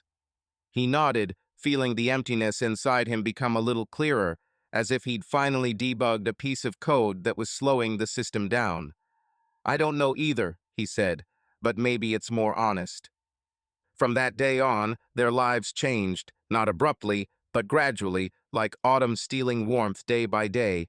They still shared the same house, but now it was officially separate. Chloe increasingly stayed late at the studio or in meetings, coming home late when Zach was already asleep, or pretending to be asleep, lying in their huge bed, where the sheets smelled of her perfume, but her warmth was long gone. He no longer touched her, not in the morning when she drank a smoothie at the kitchen island, not at night when they accidentally crossed paths in the living room. It wasn't a punishment or a protest. It was just that his hands, which had once sought hers in the dark, now remained motionless, as if they knew that touching her would not bring back what was gone. Chloe, for her part, didn't try to initiate intimacy. She accepted this distance as part of their new deal, and her late homecomings became the norm, as if she were looking for something outside their mansion, something that could fill the emptiness she didn't want to acknowledge. Zach had started smoking, not much, a cigarette or two a day, usually on the patio where he looked out over the city, and thought how strange it was that the habit he'd kicked in college had come back, like an old friend he hadn't invited but was glad to see. He'd buy a pack of Marlboros at a convenience store by the highway, and the clerk, an older man with a southern accent, had said one day, "Tough times, huh? Cigarettes always come back when life gets tough." Zach had nodded, not going into detail. In the morning, he'd drink cold coffee left over from the night before, not because he was too lazy to make a new one, but because the cold bitterness had become part of his new routine, like the cigarettes, like the silence with Chloe. But in this routine, this withdrawal, he began to find a strange clarity, as if, having let go of trying to hold on to Chloe, he began to see himself not a husband, not a millionaire, not a shadow of her success, but simply Zach, a man who had once liked to take apart radios for curiosity, not for money. He began stopping by the coffee shop where Adeline worked more often, not because he was looking for romance, but because her presence was an anchor, keeping him from sinking into nothingness. The coffee shop on Broadway was small, with wooden tables and windows that let light stream in, reflecting off the coffee cups. Adeline noticed his new habits, the cigarettes he tucked into his pocket, the iced coffee he ordered but didn't finish. "Hey, Zach, you look like you're writing a play," she said one day, setting a latte with foam shaped like a leaf in front of him. "What's wrong? Life hitting you?" He smiled, genuinely for the first time in a week. "I guess I could say that. I'm just processing everything." She nodded, her dark hair falling over her shoulder, and she said, "You know, when I moved from Memphis, I was processing everything too. Sometimes you just have to give yourself time, and maybe draw something, or code if that's your thing." He laughed. "Coding is definitely my thing, but maybe I'll try something else. You draw, right? Can you teach me?" She smiled. "Only if you're okay with getting your hands dirty." The conversation, lighthearted and without expectations, was a breath of fresh air for him, and he began to think about personal growth, not for Chloe, not for the business, but for himself. Chloe, meanwhile, was spending her evenings with Mark, who had stayed in Nashville longer than planned, ostensibly to negotiate a reality show, but their get-togethers were increasingly casual dinners out, strolls downtown where they laughed about Boston and flirted without going overboard, but teetering on the edge. She didn't sleep with him, that would have been too much, even in their new, open marriage, but his presence, his compliments, his ease, made her feel wanted, alive, not the Chloe who signed contracts and checked sketches, but the one who had once dreamed of more than business. One day, at a hotel rooftop bar serving bourbon cocktails, Mark looked at her and said, "Chloe, you deserve to shine. Not just on the runway, but in life. Why are you holding on to something that's dragging you down?" She wanted to protest, to say that Zach wasn't dragging her down, that he was her foundation. But the words stuck because she knew their marriage had become a cage, even if it was an open one. She got home at 2 in the morning, closing the door quietly so as not to wake Zach, and went to bed, feeling the emptiness between them as palpable as the cold of the sheets. Zach wasn't asleep. He heard her come in, but he didn't turn around. He lay staring at the ceiling, thinking about how their life was now an unannounced divorce, where they shared space but not lives. He didn't ask where she'd been, didn't check her phone, didn't look for proof, not because he didn't want to know, but because it didn't matter anymore. His clarity was strange, almost frightening. He realized he could live without her, not in the sense of leaving, but in the sense of himself. He started coding a new project, not for the company, but for himself, an app for local artists to share their work, inspired by conversations with Adelina. It wasn't about money, but about the joy of creation, and it made him feel like he wasn't completely lost. Chloe, in her studio, was meeting her friend Sarah and confided, "Zach and I agreed to have an open marriage, but it's like we're not married anymore. I come home late, he doesn't ask where I've been. It's free, but it's scary." Sarah, sipping coffee, replied, "Honey, it's not free, it's lonely. You're both afraid to say you want a divorce because you're afraid of losing your business, your image, everything you've built. But think about it, what do you want for yourself?" Chloe didn't know the answer, but she knew that age changes priorities.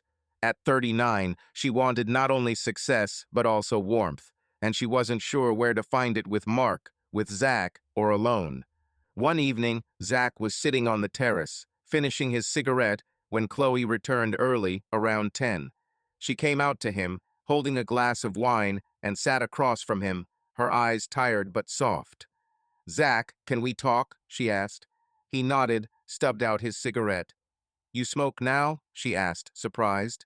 "It's new." He shrugged. "Just trying out something old. What about you? How's Mark?" She winced, but answered honestly. "We're just hanging out. Nothing serious. But Zach, I don't know what to do. This open marriage, it kind of freed us, but I feel lost." Zach looked at her, his voice calm, with the clarity he'd found. "Chloe, I'm lost too, but I'm starting to find myself. Not for you, but for me. If you want to be with Mark or anyone else, that's fine with me, but I can't just be your foil." She nodded, her eyes filling with tears, but not crying. "I don't want to lose you, Zach, but I don't know how to get us back."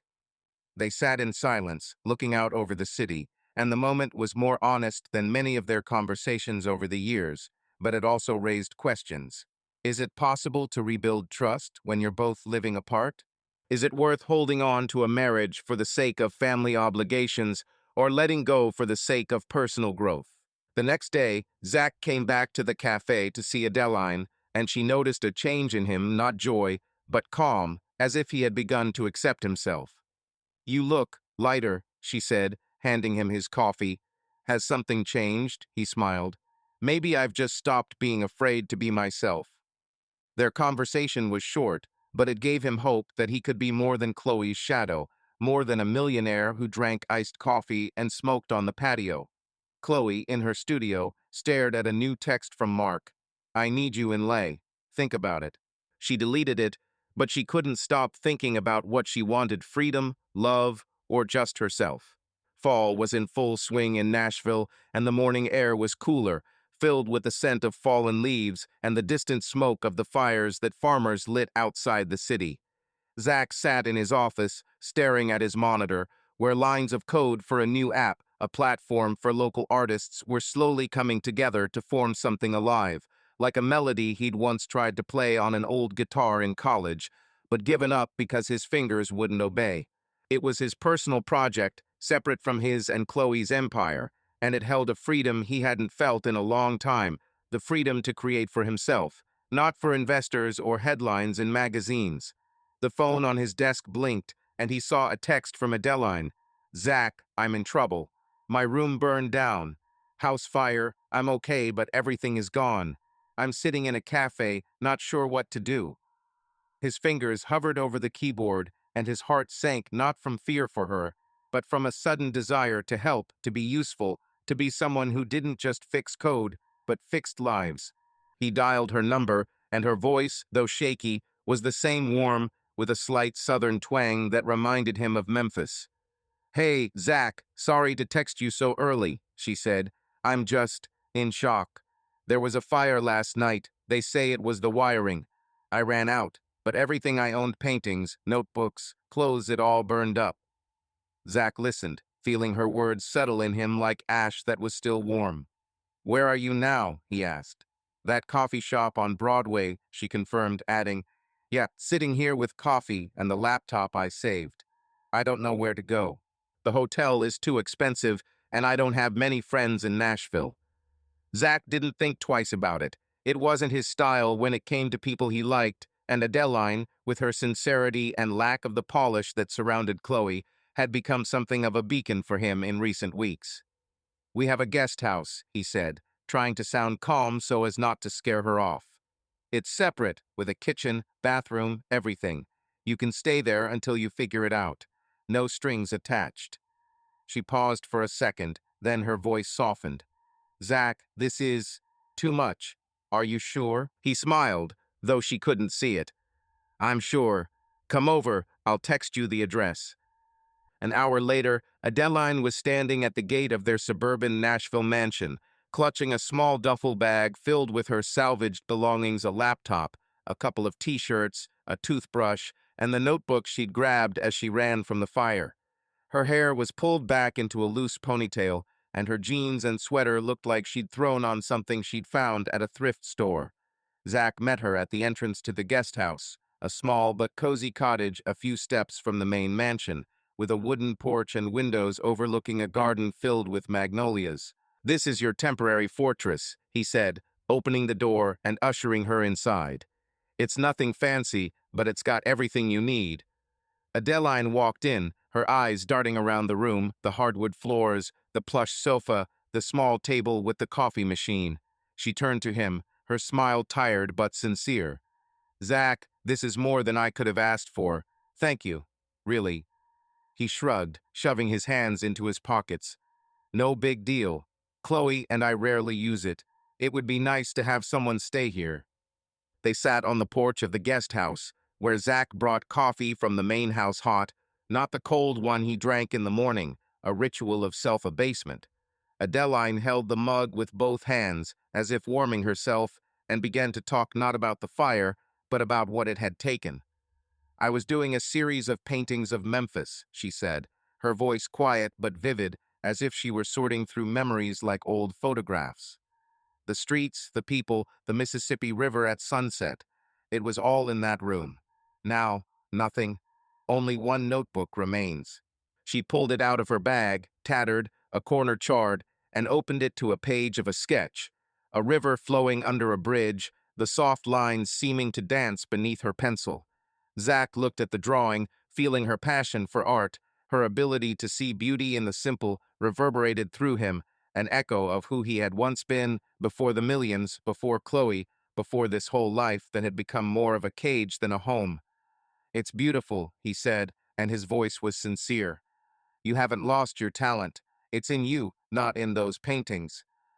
Adelina looked at him, her dark eyes glittering in the morning sun, and there was none of the polish he was used to seeing in Chloe, no makeup, no polished smile, just a pure, almost childlike openness. "You know, Zach, you're a good listener," she said, leaning in a little closer, her fingers still on the pad.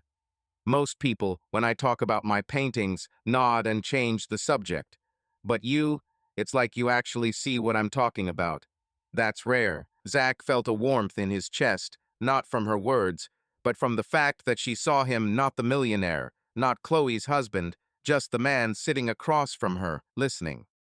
"Maybe because I'm trying to find my own thing too," he said, looking at the magnolias in the garden. "I've spent my whole life building things for other people, for the company, for Chloe, for an image. Now I want to figure out what I love, you know. How are you with your drawings?" They talked for hours on the porch as the sun rose higher and the coffee cooled in its mugs. Adeline told him about growing up in Memphis, painting in the backyard while her mother cooked barbecue, and how the smell of smoke from the grill still reminded her of home, of warmth, of days when life was simpler than choosing between bills and dreams. Her voice, soft and slightly southern, wove stories like the threads of an old blanket, and Zach listened without interrupting, feeling her words settle into him like paint on a canvas, filling in spaces he hadn't noticed. He told her about his childhood in Boston, the cold winters, the time he spent taking apart radios in his father's garage because he wanted to understand how they worked, and how that curiosity led him to programming, to late nights at his laptop, dreaming of creating something that would change the world.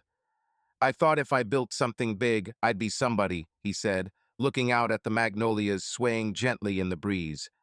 "And now I have millions, a company, a mansion, but I'm not me, like I'm in someone else's movie." Adelina leaned back in her chair, her fingers still fiddling with the charred corner of her notebook, and looked at him with that sincerity that was her way, as if she could see right through people without judging them.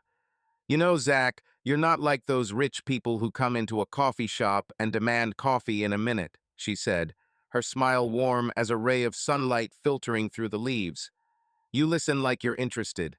Most people listen to respond, but you listen to understand. It's cool." Zach felt his cheeks flush a little, not from embarrassment, but from the fact that her words had struck a chord, as if someone had turned on a light in a room where he'd been sitting in the dark for a long time. "Maybe because I'm trying to understand myself," he said, his voice quieter than usual, but more honest. "I'm trying to figure out who I am when I don't have to be Chloe's husband or the boss, or that guy on the cover of the magazine." She nodded, her eyes bright, and there was none of the polish that surrounded Chloe, no makeup, no studied pose, just a pure, almost tangible openness, like the morning air after rain. "When I lost my paintings, I thought I'd lost myself," she said, turning a page in her notebook to reveal a sketch of a girl sitting by a river. "But then I realized that everything that matters is here." She tapped her temple, and here, her hand rested on her heart. "The fire took the canvases, but it didn't take the stories. Maybe you should find your stories, Zach. Not the ones in the magazines, the ones inside you." The words were simple, but they struck him like a chord on an old guitar he'd once tried to master, imperfect but sincere, and he suddenly realized he wanted to be around people like Adelina, who spoke not to impress but to share. The conversation moved into the afternoon, and they decided to take a stroll through the garden, where magnolias cast shadows on the grass and the air smelled of earth and something alive. Zach was talking about his new project, an app for artists where they could share their work, find inspiration, and sell their paintings without intermediaries. It's not about the money, he said, stopping by a bed of late roses. I just want to create something that helps people like you show the world your art. Adelina paused, her eyes lighting up. Seriously, Zach, this is like you took my dream and made code out of it. Can I be the first tester? He laughed, and it was light, like someone had lifted a sack of bricks from his shoulders. Deal, but only if you teach me how to draw. I'm serious, I want to try. She narrowed her eyes, her smile turning sly. Oh boy, you don't know what you're getting into. Paint is chaos, but I'll teach you to find the beauty in it. They walked back out onto the porch, and Adelina pulled a couple of pencils from her bag and a blank sheet of paper from her notebook. Let's start simple, she said, sketching the outline of a tree with light strokes. Don't think, just guide your hand. Feel. Zach took the pencil, feeling awkward as a schoolboy on his first day of school, but her voice, calm and encouraging, made it all easier. He drew a curved line that would be the trunk, and they both laughed when it came out like a zigzag of lightning. Well, it's modern art, he joked, and she clapped him on the shoulder, her touch light but warm, as if she wasn't afraid to be close but didn't expect anything in return.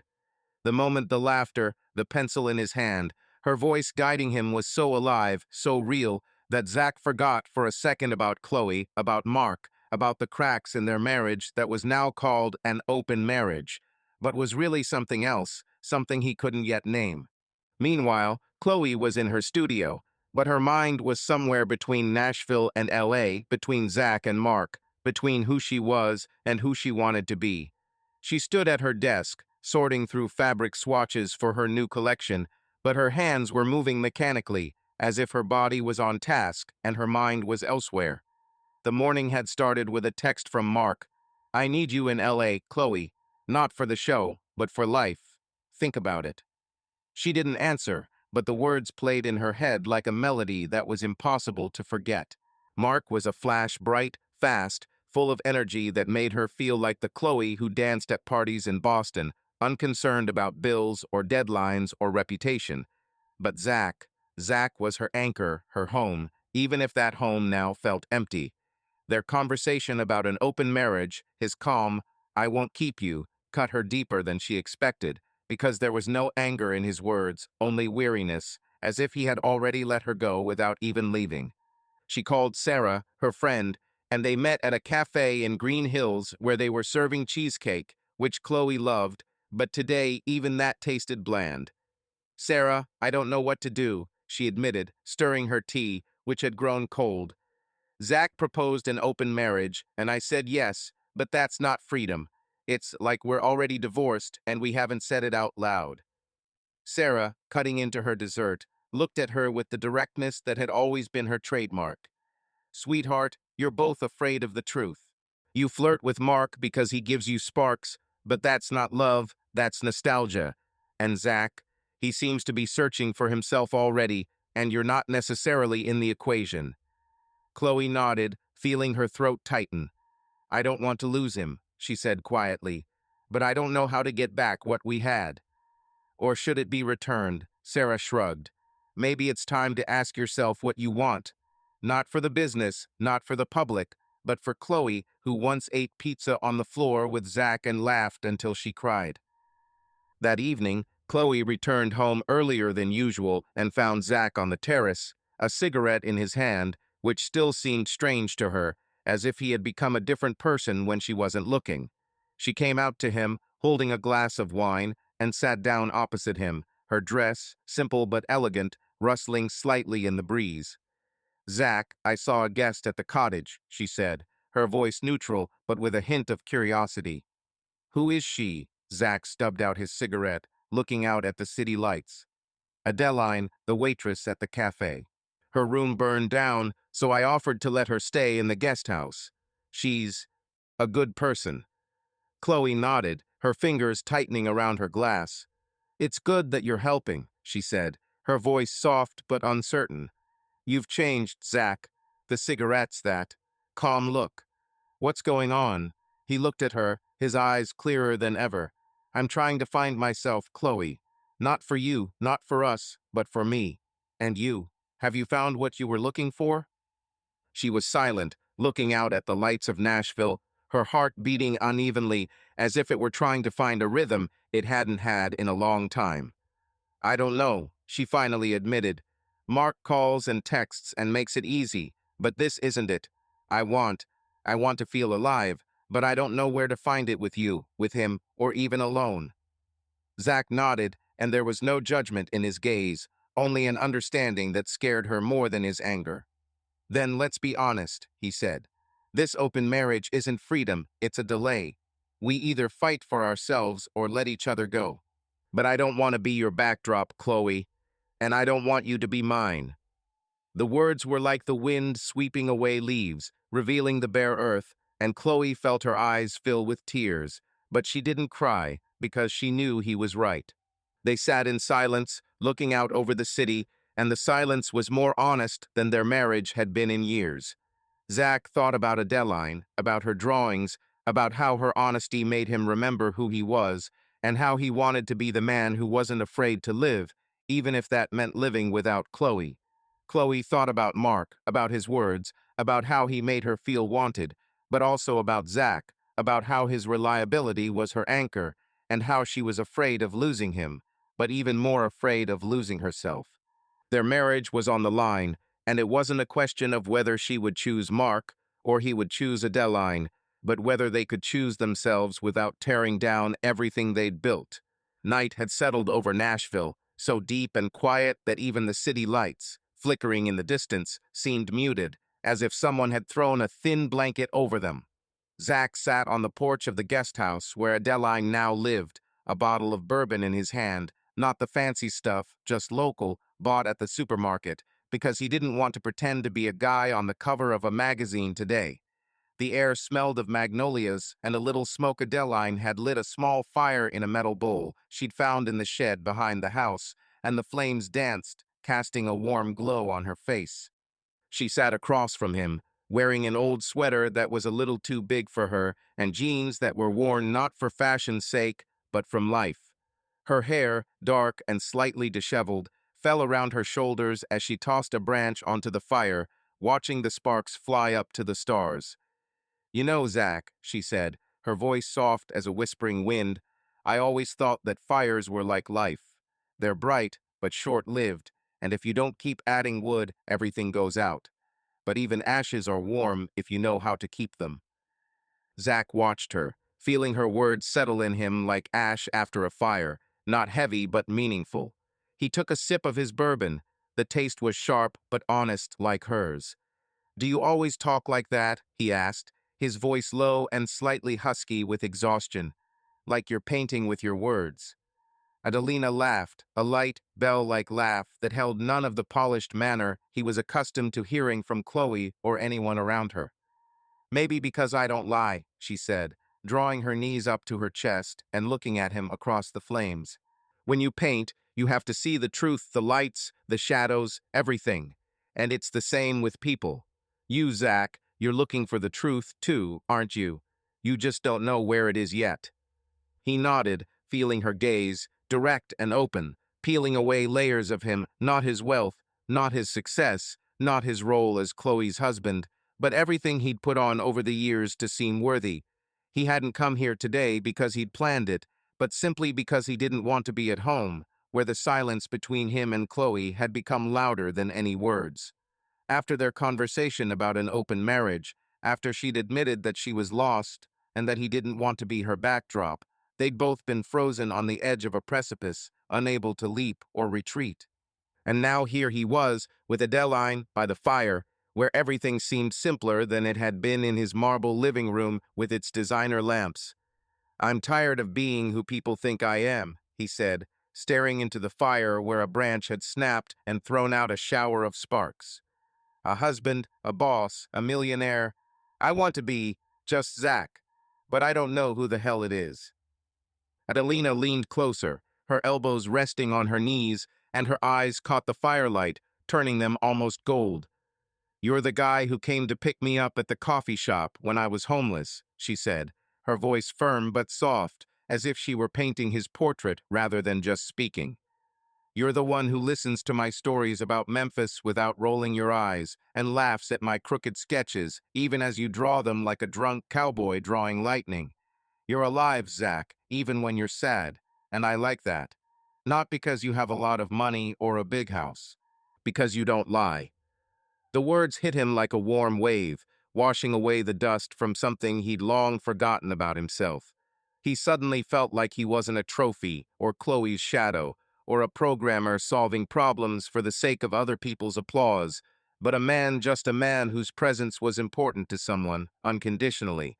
They talked on and on, jumping from her childhood, stealing her older brother's paints to draw on old chalkboards, to his youth, coding until dawn, fueled by energy drinks and dreaming of a startup that would change the world.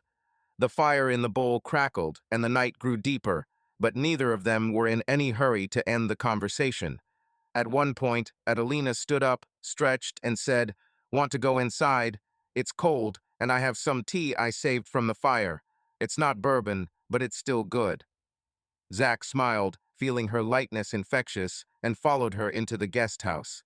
It was cozy inside, wood floors, the smell of freshly brewed tea she'd set on the stove, and a few of her sketches hung on the walls, temporarily, as a reminder that she wasn't giving up.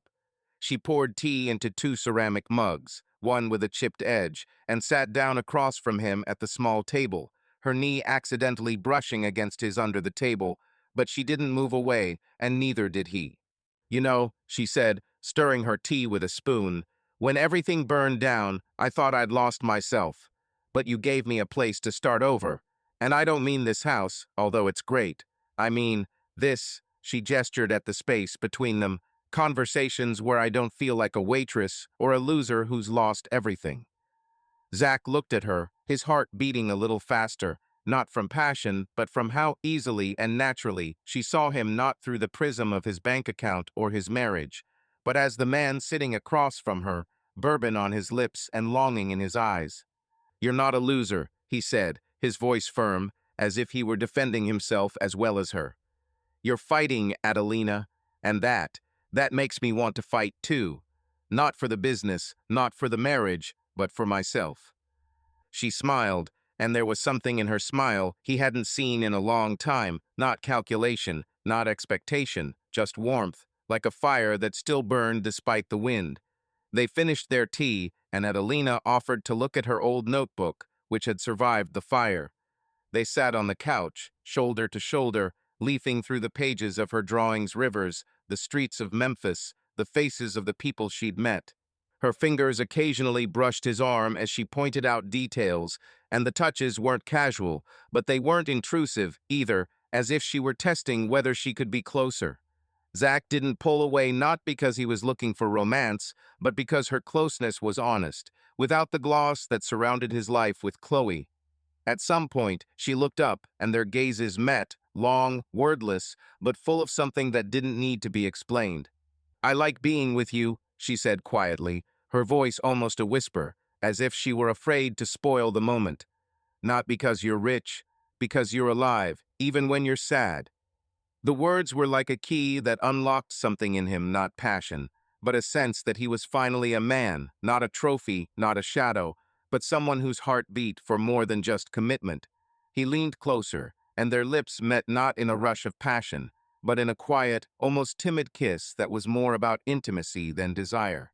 It wasn't cheating, it wasn't trying to fill a void. It was a moment when two people lost in their own worlds found each other, if only for one night. They hadn't crossed any boundaries, no passionate embrace, no promises, no plans for the morning. After the kiss, they just sat there, looking out the window at the fire, the silence between them as comfortable as an old sweater you put on a cold day. Adelina rested her head on his shoulder, and he didn't pull away, feeling her warmth seeping into him, like she was sharing her spark. "Thank you for being here," she whispered, and he responded, almost without thinking, "Thank you for seeing me." They fell asleep on the couch, without undressing, without moving any closer, just two people who had found something real in each other, if only for a few hours. Morning came with soft light filtering through the curtains, and Zach was the first to wake up, feeling her warmth next to him. He didn't feel guilty. His and Chloe's open marriage, gave him the right to, but it wasn't the rules, it was the fact that he felt alive, like someone had wiped the dust off his soul. Adelina woke up, stretched, and smiled. "Morning, cowboy. Didn't sneak out in the night?" He laughed. "No time. You're too good at drawing." They drank coffee, chatting about trivialities, and neither of them mentioned not because it was a mistake, but because it was too fragile to put into words. Meanwhile, Chloe woke up in their king-size bed, the sheets cold because Zach hadn't been home. She wasn't angry their agreement allowed that, but she felt a pang she couldn't explain. She picked up her phone and saw a text from Mark. "Nashville just won't do without you. Come to lay, Chloe. We're going to rock." She deleted it without replying and went to the shower, thinking about Zach, how he'd changed, how his calm scared her more than his anger. She knew he'd been with Adeline, not from suspicion, but from the way he talked about her, with a warmth that hadn't been there in a long time when he talked about her. Chloe looked in the mirror at her face, still beautiful, but with faint lines around her eyes, and thought, "I'm losing him, but maybe I've already lost myself." Zach came home around noon, and Chloe met him in the living room, a cup of coffee in her hands. "You weren't home last night," she said, her voice even, not accusing. He nodded, not looking away. "Adelina was. We talked. It's not what you think." Chloe looked at him, her eyes tired but not angry. "I don't think, Zach. I just see you changing, and so do I. But what are we doing? Is this open marriage saving us or killing us?" He sat down across from her, feeling her words echo in him. "I don't know, Chloe, but I know I want to be alive. Not for you, not for the business, but for myself." "What do you want?" She was silent, looking into her cup, the question hanging in the air like smoke from the fire that still burned in his memory. Nashville was bidding farewell to September with a chill wind that blew fallen leaves through the streets, turning them into a carpet of gold and red, as if the city were preparing to bid farewell not just to summer, but to something bigger. Chloe stood in her studio, surrounded by mannequins holding the dresses from her new collection, ready to be shipped to New York. The Lincoln Center show was in 3 days, an event that could take her brand to the next level, making her not just a local Nashville legend, but an international fashion star. The studio was buzzing with assistants packing samples, designers checking seams, and couriers scurrying back and forth with boxes of fabric and accessories. Chloe, in a simple black sweater and jeans, looked less like a runway queen than someone who was carrying not just a collection, but also a lot of unanswered questions on her shoulders. Her hair was pulled back into a messy bun, and there were shadows under her eyes not from fatigue, but from the nights she lay in their huge bed, staring at the ceiling and trying to figure out where her marriage ended and she began. Zach was at home in his office, where the picture windows looked out over the autumn haze-covered hills. He sat at his desk, a stack of papers in front of him that his lawyer, an older man named William, had delivered that morning. The papers were simple but leaden, a separation agreement, the first step toward formally acknowledging what he and Chloe had already been living parallel lives, separated not just by the walls of their mansion, but by the silence that had become their language. Zach held the pen, his fingers shaking slightly, not from fear, but from the knowledge that signing would change everything he had spent 15 years building. He didn't feel anger or pain, only clarity, as if the code he had spent a lifetime writing had finally run without a hitch. Last night with Adelina, her warm voice, her words, "You are alive even when you are sad," gave him what he did not find at home, the feeling that he could be himself, not a shadow, not a trophy, not part of someone else's show. Chloe walked into the office without knocking, her steps light but determined, as if she were preparing for a scene but didn't know the lines. She held her phone in her hands, her fingers fiddling nervously with the case, and her eyes, still as bright blue as the great Smoky Mountains, looked at him with a mixture of weariness and hope. "Zach," she began, sitting on the edge of the couch, "I'm leaving for New York tomorrow. The show, it's important. Will you go?" Her voice was soft, but there was a hint of expectation in it, as if she still hoped he would say yes, that he would be there like he always had, front row, smiling for the cameras. Zach looked at her, his gaze calm but firm, like code he'd spent years honing. No, he said, his voice even, without a hint of accusation. I'm not going, Chloe. This is your moment, and you need to shine without me. She froze, her fingers tightening on the phone, and there was a flicker of pain in her eyes, not the kind that screams, but the kind that whispers like the wind before a storm.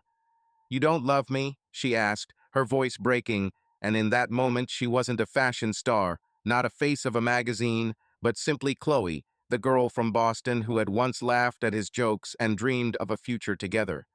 Zach put his pen down and looked at her, and his heart clenched, not with love, but with nostalgia, with the memory of who they had been when things were simpler. I've tried to love you instead of me for too long, he said, his words slow, as if he were weighing each one. I loved you, Chloe, with all my soul, but I lost myself in it. And now I want to find Zach not a husband, not a millionaire, just me. And I think you want the same. She was silent, looking at him, her eyes filling with tears, but she didn't let them fall. You mean Adeline? She asked, her voice quiet, almost a whisper, but without anger, only tired understanding. Zach shook his head. Not really. She helped me see that I could be more than your background. But that's not about her, it's about me. And us. We don't live together, Chloe, even if we sleep in the same house. We haven't been together for a long time. She nodded, her lips pressed into a thin line, and she looked at the papers on the table as if she was seeing them for the first time. What is this? A divorce? Her voice was even, but there was a crack in it, like porcelain about to break. Separation, Zach said, his fingers brushing the papers as if they were an anchor, keeping him from retreating. It's not over, but a step. We can't keep pretending that everything is okay. You want freedom with Mark, with someone else, or just for yourself. And I want freedom too. Not from you, but from who I've become to be with you. Chloe stood, walking to the window, looking out over the hills where autumn was already making its mark, her shoulders shaking slightly. I thought we could work this out, she said without turning around. I thought an open marriage would buy us time. But you're right, Zach. We're not together. And I don't know how to be alone, but maybe I should try. He stood and walked toward her, but he didn't touch her, didn't hug her like he would have before, because he knew that would be a lie, a gesture for the sake of habit, not for their sake. You won't be alone, Chloe, he said quietly. You're a star. You always have been.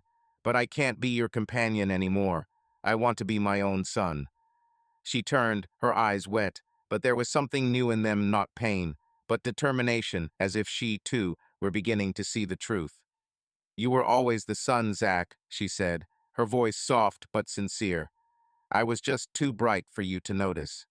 They stood there in silence, separated only by a meter of space, but an ocean of unspoken words, and this moment was their farewell, not loud, not dramatic, but quiet, like an autumn leaf falling to the ground. Zach took the pen and signed the papers, his signature neat as the code he'd written in his youth, when each line was a step toward a dream.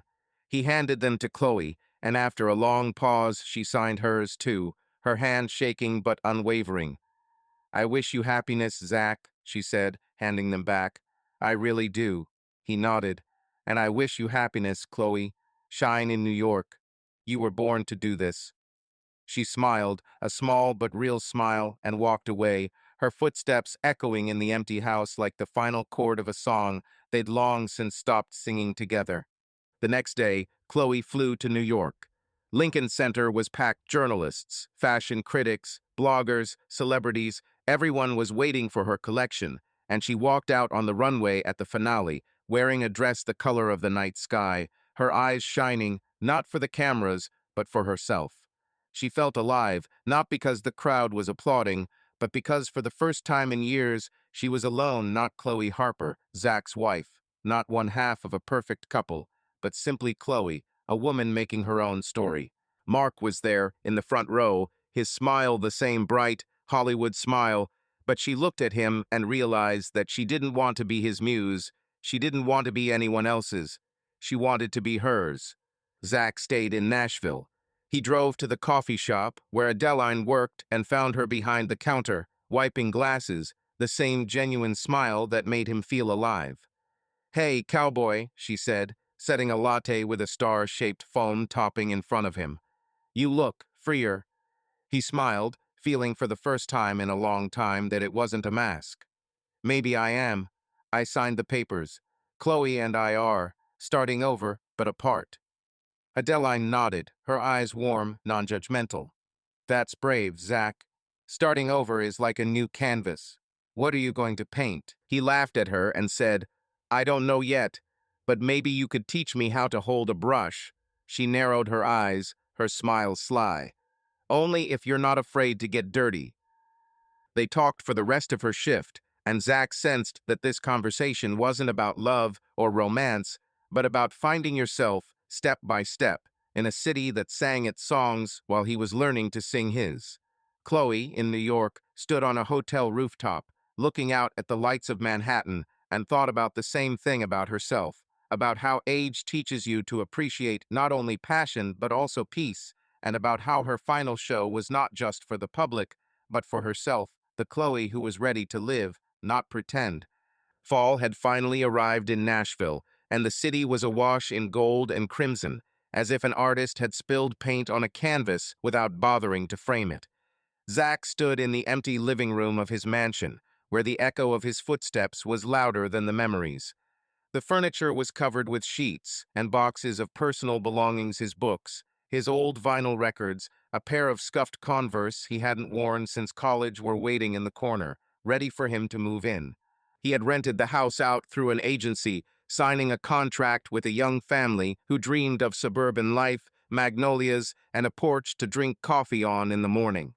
Zach felt no regret. This house was for Chloe, for their shared dream, which now felt as foreign as a suit that wasn't made to fit him. He chose an apartment in downtown Nashville, small, with brick walls and windows overlooking bustling Broadway Street, where country music poured from the bars, reminding him that life goes on, even if you start over. The move took less than a week. Zach took nothing extra with him, no designer lamps, no paintings Chloe had chosen for their image, just his laptop, a few books on programming, and an old guitar he still hoped to master someday. The new apartment smelled of fresh paint and freedom, though it was a freedom he was just learning to touch, like a child holding a pencil for the first time. He unpacked the boxes, put the books on the shelf, and hung one of Adeline's sketches of the Mississippi River on the wall, which she had given him with the caption, "For the cowboy who searches." It wasn't just a drawing, but a reminder that he could be someone else, someone who wasn't afraid to look in the mirror and see more than just a shadow of the past. That evening, he invited Adelina to his new apartment, not for romance, but to share this moment, this new start that was both terrifying and alive. She arrived with a bottle of cheap red wine and a bag of groceries from the supermarket: tomatoes, basil, pasta, cheese, nothing fancy, but real, like her. They cooked dinner in the small kitchen, where the light from an old lamp with a yellow shade fell on the wooden table, creating a sense of home that Zach had not felt in years. Adelina, in jeans and a t-shirt with a paint stain on the sleeve, cut tomatoes, humming an old blues tune, her voice soft but alive, as if she were singing not for him, but for herself, and that made her even closer. Zach cooked the pasta, feeling awkward but happy, as if this simple task, the boiling water, the smell of garlic, her laugh when he spilled sauce on the table, was more important than all the contracts he'd ever signed in his life. They sat at the table, with bowls of steaming pasta, wine in mismatched glasses Zach had found in the cabinet, and a silence that didn't oppress but embraced. Adelina raised her glass, her eyes glittering in the lamplight. "To your fresh start, cowboy, and to not be afraid to get your hands dirty." Zach smiled, clinking his glass with hers, and replied, "And to you, Adelina, to see me." They ate, talking about small things: how she'd started a new painting, his idea for an app, the way Nashville sounds at night when the bar music blends with the wind. But at some point, Adelina put down her fork, looked at him, her gaze direct but gentle, as if she wanted to ask a question that had been swirling around in her head for a long time. "Zach," she began, her voice quieter than usual, "where did you sleep that first night when you realized she'd betrayed you?" The question was a stab, not painful but precise, and Zach froze, glass in hand. He knew what she was talking about, not the physical betrayal, not Mark, but the moment when he realized Chloe, their marriage, their life together, had become a backdrop and not a home. He looked at her, her eyes warm but not demanding an answer, just waiting for him to share. In her bed, he said finally, his voice even but slightly raspy, like old vinyl. Only me there. The words hung in the air like the smoke from the fire they'd lit that night outside the guest house. And Adeline nodded, not looking away, her hand on the table, not touching him but close, a promise of support. Being alone isn't always a bad thing, she said, her voice soft as lamplight. Sometimes it's a start. You're here in your apartment now, with a pasta we almost ruined, and that's something. Zach laughed, and it was easier than he'd expected, as if her words had peeled back another layer of his past. You're right, he said, looking at her. It is something. And you know, I don't want it to be just pasta. I want it to be a start. She smiled, and her smile wasn't sly or flirtatious, just real, like her drawings, like her voice, like her. After dinner, they cleared the dishes, and Zach fired up his laptop to show her his new project, an app he'd started writing in recent weeks. Not for investors, not for fame, but for himself, and maybe for people like him. It's not for dating, he explained, opening an interface with clean lines and warm colors reminiscent of Mississippi sunsets. It's for singles who want to talk. Not about love, not about sex, but about the things that matter to them: books, music, how to get through the day when everything feels like it's falling apart. Like a forum, but a real one, where you can be yourself, not a profile. Adelina leaned toward the screen, her hair falling over her shoulder, and read the name written in the corner, Bonfire. Bonfire, she said, her voice warm. Like our night. It's beautiful, Zach. It's you. They talked for another hour, sitting on the couch where the lamplight mingled with the city lights outside the window, and their conversation was not about the past, not about Chloe, not about fires or divorces, but about what was coming next, about the paintings Adeline wanted to make, about the code Zach wanted to write, about the life they both wanted to live without pretending. When she left, her footsteps faded into the hallway, and Zach was alone, but not lonely. He looked at his laptop, where the screen was still glowing, displaying Bonfire, an app that wasn't just code, but his attempt to create a space where people could be as real as Adeline as he was that night. He closed the laptop, and the lamplight was the only light in the room, warm as the fire that still burned in his memory. Outside, Nashville sang its songs, and Zach knew his song was just beginning, not loud, not for the audience, but for himself, for Zach who was finally learning to live.